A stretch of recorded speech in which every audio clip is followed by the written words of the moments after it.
honorable delegates, heads of state, leaders of nations, distinguished representatives of peoples great and small, I greet you not as a career diplomat, nor as a man bred for banquet halls and handshakes. I do not come to you speaking the rehearsed language of polished politics. I come to you as a soldier of my people, as a guardian of a wounded land, as a son of a continent that has carried the cross of the world, yet has never worn its crown. My name is Captain Ibrahim Traoré, President of Burkina Faso, and today I speak not only for the 22 million souls in my nation, but for a continent whose stories have been twisted, whose pain has been ignored, and whose dignity has been repeatedly auctioned off at the altar of foreign interests. Africa is not Tobago. Africa is not a battlefield. Africa is not your experiment, your puppet, your warehouse of raw materials. Africa is rising not to kneel, but to stand. And today I say before this great assembly of nations, Africa will not kneel. One, on the false generosity of global politics.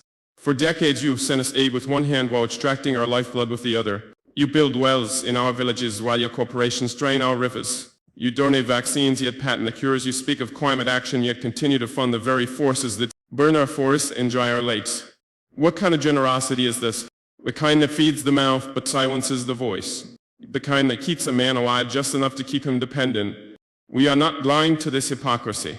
Let me be clear, we are not ungrateful for sincere humanitarian assistance, but we reject a global order that disguises exploitation as partnership. We reject financial institutions that lend with one hand and steal sovereignty with the other. Africa no longer wants charity. We want justice. We want control over our own destinies. Two, on the chains of colonialism and its modern descendants.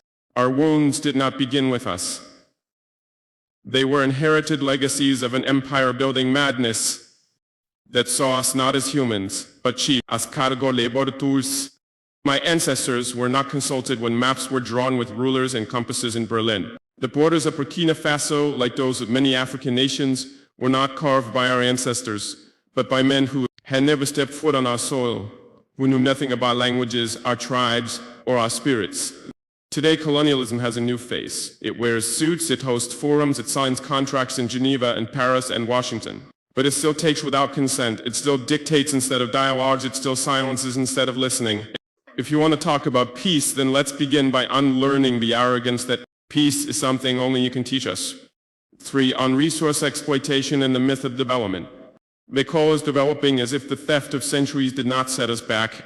As if the gold from our lands, the diamonds from our rivers, the oil beneath our feet did not build the very skyscrapers in which this assembly sits.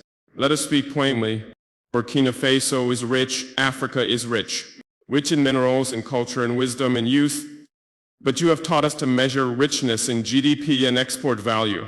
You call it development when a foreign company owns 90% of a gold mine on our land. You call it progress when your security forces guard cobalt mines but not our children's schools. That is not progress, that is piracy with legal documents. From now on we will define development on our own terms.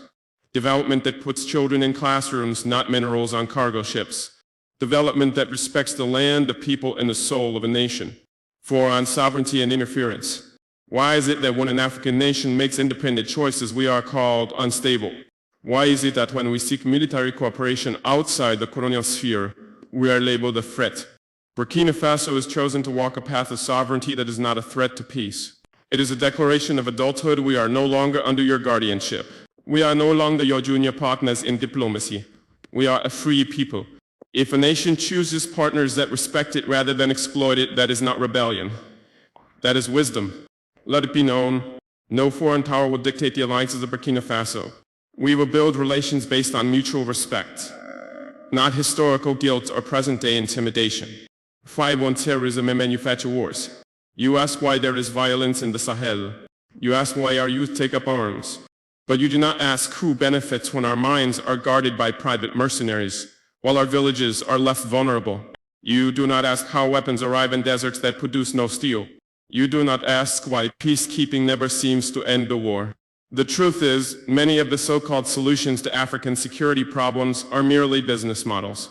Endless conflict has become a market, and African suffering has become a subscription-based service. Burkina Faso has decided to break that cycle.